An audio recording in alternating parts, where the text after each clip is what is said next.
जय हिंद दोस्तों, स्वागत है आप सभी का मिस्टर एकेडमी जबलपुर में। करंट की श्रृंखला के अंतर्गत दोस्तों आज हम चर्चा करने जा रहे हैं प्रसिद्ध सामाजिक कार्यकर्ता इलाबेन भट्ट जी के बारे में। जी हाँ दोस्तों, जैसा कि हम सभी जानते हैं, हाल ही में कुछ दिनों पहले 2 नवंबर 2022 को लगभग 89 वर्ष की अवस्था में इलाबेन भट्ट जी का निधन हो गया।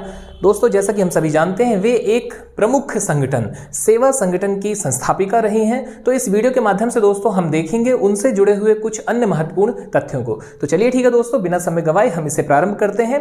बात की शुरुआत दोस्तों यहां पर हम करते हैं उनके द्वारा संस्थापित एक प्रमुख संगठन सेवा के बारे में। ठीक है, सेवा संगठन की दोस्तों वे संस्थापिका रही और जैसा कि हम सभी जानते हैं दोस्तों, इसका उद्देश्य क्या रहा? तो इसका उद्देश्य था सेवा संगठन का गरीब स्वनियोजित महिला श्रमिकों का उत्थान करना। ठीक है, मैं एक बार फिर से रिपीट करूंगा दोस्तों, इस सेवा संगठन का जो उद्देश्य था वह था गरीब स्वनियोजित महिला श्रमिकों का उत्थान करना। यहां दोस्तों आपको बता दें, सेवा से जुड़े हुए कुछ अन्य महत्वपूर्ण क्या क्या प्रश्न हो सकते हैं और विगत वर्षों में पूछे गए हैं। तो आपका महत्वपूर्ण है दोस्तों सेवा संगठन की संस्थापिका। ठीक है, जैसा कि हम सभी जानते हैं इलाबेन भट्ट जी हैं। इसके बाद दोस्तों दूसरा प्रश्न हो सकता है उसका फुल फॉर्म।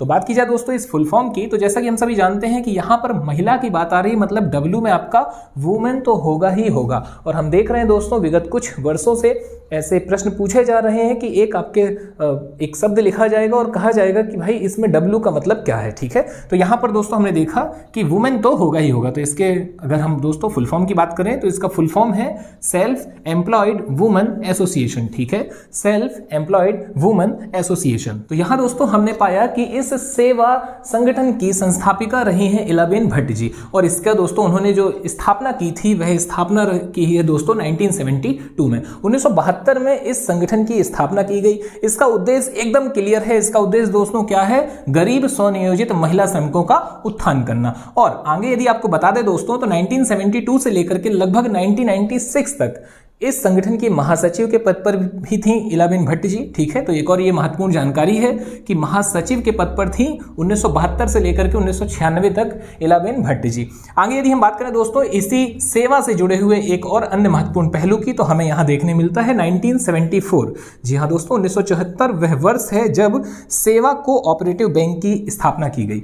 आपको बता दें हाल ही में संपन्न हुए ग्रुप डी की परीक्षा में भी ऐसे प्रश्न पूछे गए हैं और यह प्रश्न आपका एक डायरेक्ट देखने मिला कि सेवा कोऑपरेटिव बैंक की स्थापना कब की गई? तो 1974 में। एक प्रश्न आपका यह हो गया दोस्तों। और दूसरा यदि बात की जाए कि इस बैंक को स्थापित करने का उद्देश्य क्या रहा, तो इसका उद्देश्य दोस्तों था इन महिलाओं के लिए आर्थिक रूप से सहायता करना या इनके लिए पूंजी उपलब्ध कराना। तो यहां पर दोस्तों हमारा इसका उद्देश्य भी क्लियर होता है। आगे बात करें दोस्तों हम इनके जीवन परिचय के बारे में, तो हमें यहां देखने मिलता है दोस्तों इनका जन्म 7 सितंबर 1933 को हुआ। साथ ही दोस्तों अगर जन्म स्थल की बात करें हम, तो हमें देखने मिल रहा है कि भाई गुजरात। ठीक है, गुजरात राज्य के अहमदाबाद में दोस्तों इनका जन्म हुआ। इनकी मृत्यु हाल ही में जैसा कि हम सभी जानते हैं 2 नवंबर 2022 को 89 वर्ष की अवस्था में हुई। और दोस्तों इनकी मृत्यु हुई कहां पर हुई है? तो वह स्थल है अहमदाबाद में। आगे बात करें दोस्तों इनके पिताजी की, इनके माताजी की दोस्तों, तो हमें यहां देखने मिलता है पिताजी का नाम इनके सुमंत राय भट्ट, और सुमंत राय जी दोस्तों पेशे से एक वकील थे।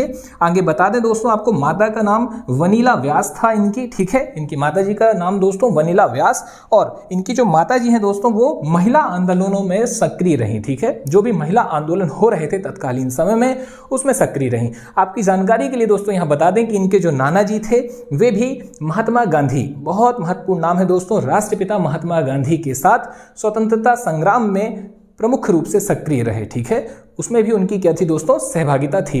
कई बार जेल गए वे। ठीक है, तो ये एक महत्वपूर्ण जानकारी है आपके सामने कि इनके नाना जी भी दोस्तों जुड़े हुए थे किससे? भारतीय स्वतंत्रता आंदोलन से। आगे दोस्तों कुछ अन्य महत्वपूर्ण तथ्यों की यदि हम बात करें तो हमें यहां देखने मिलता है पुरस्कार। इलाबेन भट्ट जी को प्राप्त जो भी पुरस्कार दोस्तों प्राप्त हुए या इन्हें जो भी सम्मान प्राप्त हुए उसे लेकर भी प्रश्न पूछे जा सकते हैं। तो पुरस्कारों की यदि हम बात करें दोस्तों तो हमें यहां देखने मिलता है 1977 में इन्हें रेमन मैग्सेसे अवार्ड प्रदान किया गया। रेमन मैग्सेसे अवार्ड के विषय में आपको बता दें दोस्तों, इसे एशिया का नोबेल पुरस्कार भी कहा जाता है। आप नोट कर लीजिएगा, महत्वपूर्ण है। एशिया का नोबेल पुरस्कार कहा जाता है रेमन मैग्सेसे। और रेमन मैग्सेसे पुरस्कार की शुरुआत दोस्तों कहां से हुई, कैसे हुई, इसके विषय में हमने विविध की श्रृंखला में एक सेपरेट वीडियो बनाई हुई है। हालांकि दोस्तों यदि आप जानना चाहें तो फिलीपींस के दोस्तों भूतपूर्व राष्ट्रपति रेमन मैग्सेसे के सम्मान में यह अवार्ड प्रदान किया जाता है। तो 1977 में दोस्तों इन्हें यह अवार्ड प्रदान किया गया। 1984 में इन्हें राइट लाइवलीहुड का पुरस्कार भी प्रदान किया गया दोस्तों। 1985 में आप नोट कर लीजिएगा, 85 में दोस्तों इन्हें पद्मश्री प्रदान किया गया, ठीक है, पद्मश्री। और फिर उसके बाद दोस्तों 1986 में इन्हें पद्म भूषण प्रदान किया जाता है। आगे बता दें दोस्तों 2010 वह वर्ष है जब इन्हें नेवोना शांति पुरस्कार भी प्रदान किया गया। और इसके बाद हम बात करें दोस्तों एक और महत्वपूर्ण पुरस्कार है और वह है दोस्तों 2011 में इन्हें प्रदान किया गया इंदिरा गांधी शांति पुरस्कार। तो ये तो बात हुई दोस्तों इनके पुरस्कारों की। और पुरस्कारों को एक बार फिर से रिपीट करें तो यहां पर सबसे ज्यादा महत्वपूर्ण होने वाला है दोस्तों 1977 का रेमन मैग्सेसे अवार्ड, फिर दोस्तों उसके बाद 1985 में पद्मश्री, 1986 में पद्म भूषण और दोस्तों इसके बाद 2011 में इन्हें प्रदत्त इंदिरा गांधी शांति पुरस्कार। तो ये सारे प्रश्न महत्वपूर्ण हो सकते हैं। आगे बता दें दोस्तों इनके प्रमुख पदों को, ठीक है, इनके जो भी प्रमुख पद थे दोस्तों, जिन जिन पदों पर ये रही उसके विषय में यदि हम एक नजर डालें तो हमें देखने मिलता है दोस्तों ये भारतीय योजना आयोग, ठीक है, भारतीय योजना आयोग की पूर्व सदस्य रह चुकी हैं। आपको बता दें भारत के जो हमारे संसद है, संसद का दोस्तों जो उच्च सदन है, उच्च सदन अर्थात राज्यसभा की भी भूतपूर्व सदस्य रह चुकी हैं इलाबेन भट्ट जी। आगे आपको बता दें दोस्तों वर्ल्ड बैंक की सलाहकार के पद पर भी रह चुकी हैं इलाबेन भट्ट जी। और इसके बाद हमें देखने मिलता है दोस्तों वर्ष 2016 में साबरमती आश्रम की चेयरपर्सन भी रह चुकी हैं। 2016 से लगातार दोस्तों ये साबरमती आश्रम की चेयरपर्सन। इसके बाद हम देखते हैं दोस्तों वर्ष 2007 में नेल्सन मंडेला द्वारा संस्थापित एल्डर समूह में भी ये सम्मिलित की गई थी, ठीक है। कब दोस्तों 2007 में, वर्ष 2007 में नेल्सन मंडेला जी द्वारा संस्थापित एल्डर समूह में सम्मिलित हो गई थी। और एल्डर समूह के विषय में आपको जानकारी दे दे दोस्तों, इसका जो उद्देश्य है इस समूह का, वो उद्देश्य हमें यहां देखने मिलता है मानवाधिकारों का संरक्षण करना और शांति को बढ़ावा देना। तो ये एक महत्वपूर्ण प्रश्न है दोस्तों, पूछा जा सकता है वर्ष 2007 में नेल्सन मंडेला, ठीक है। तो यहां प्रश्न हो सकता है एल्डर समूह किसके द्वारा संस्थापित है, तो नेल्सन मंडेला। और साथ में दोस्तों इसके उद्देश्य को लेकर भी आपको जानकारी होनी चाहिए कि इसका उद्देश्य था मानवाधिकारों का संरक्षण और शांति को बढ़ावा देना। फिर इसके बाद हम बात करते हैं दोस्तों एक अंतिम और अतिरिक्त महत्वपूर्ण तथ्य है, वह है दोस्तों गुजरात विद्यापीठ। गुजरात विद्यापीठ यानी कि हाल ही में दोस्तों ये प्रश्न इसलिए महत्वपूर्ण हो जाएगा क्योंकि वर्तमान में 19 अक्टूबर को, ठीक है, नोट कीजिएगा 19 अक्टूबर को दोस्तों इन्होंने गुजरात विद्यापीठ के कुलाधिपति का पद त्याग किया, ठीक है। ये अंतिम समय दोस्तों गुजरात विद्यापीठ की कुलाधिपति थी विगत कुछ वर्षों से, और हाल ही में इन्होंने 19 अक्टूबर को इस पद से अपना त्यागपत्र दे दिया। त्यागपत्र देने का कारण था दोस्तों इनका स्वास्थ्य इनका ठीक नहीं चल रहा था और इनकी मृत्यु भी जो अभी हाल ही में हुई है दोस्तों वह स्वास्थ्य संबंधी कारणों के चलते ही हुई है। यहां पर दोस्तों महत्वपूर्ण है गुजरात विद्यापीठ। गुजरात विद्यापीठ के विषय में आपको जानकारी दे दें, वह यह है दोस्तों कि इसकी स्थापना लगभग 100 वर्ष पूर्व गांधी जी द्वारा की गई थी। यह एक महत्वपूर्ण प्रश्न होगा। पर दोस्तों आपके इलाबेन भट्ट जी से जुड़े हुए लगभग महत्वपूर्ण तथ्य कंप्लीट होते हैं। एक बार हम फिर से यदि एक नजर डालें कि क्या क्या यहां पर महत्वपूर्ण हो सकता है हमारे एग्जाम के दृष्टिकोण से दोस्तों, तो सबसे पहले तो महत्वपूर्ण हो सकता है उनका क्षेत्र, ठीक है।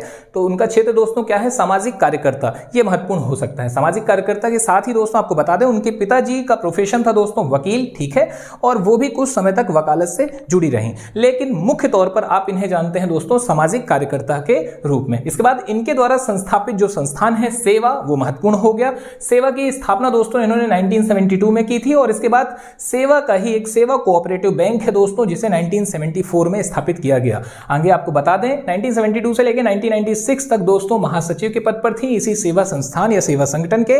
और जीवन परिचय को लेकर आपको जानकारी दे दें 2 नवंबर 2022 को दोस्तों इनकी मृत्यु हो गई, जबकि 7 सितंबर 1933 को इनका जन्म हुआ था। इसके बाद यहां से महत्वपूर्ण प्रश्न हो सकते हैं दोस्तों पुरस्कारों को लेकर के। पुरस्कार में महत्वपूर्ण है 1977 का रेमन मैग्सेसे अवार्ड, ठीक है, 85 में दोस्तों पद्मश्री, 1986 में पद्म भूषण, ये महत्वपूर्ण हो सकते हैं दोस्तों। इसके बाद 2011 में आप देखेंगे इंदिरा गांधी शांति पुरस्कार। प्रमुख पदों को लेकर जानकारी दे दें, प्रमुख पदों में दोस्तों महत्वपूर्ण हो सकते हैं भारतीय योजना आयोग की, चूंकि ये पूर्व सदस्य रह चुकी हैं, ठीक है, भूतपूर्व राज्यसभा सांसद भी थी, और इसके बाद वर्ल्ड बैंक की सलाहकार के पद पर भी थी। इसके बाद दोस्तों महत्वपूर्ण हो सकता है एल्डर समूह। एल्डर समूह से भी प्रश्न पूछे जा सकते हैं, ठीक है। एल्डर समूह में सम्मिलित हुई थी 2007 में, और अभी हाल ही में इन्होंने किस पद से त्यागपत्र दिया था दोस्तों, तो वह था गुजरात विद्यापीठ के कुलाधिपति का पद। तो चलिए ठीक है दोस्तों, आपका ये महत्वपूर्ण डाटा कंप्लीट होता है। जल्द मुलाकात होगी एक नए टॉपिक के साथ। धन्यवाद। जय हिंद, जय भारत।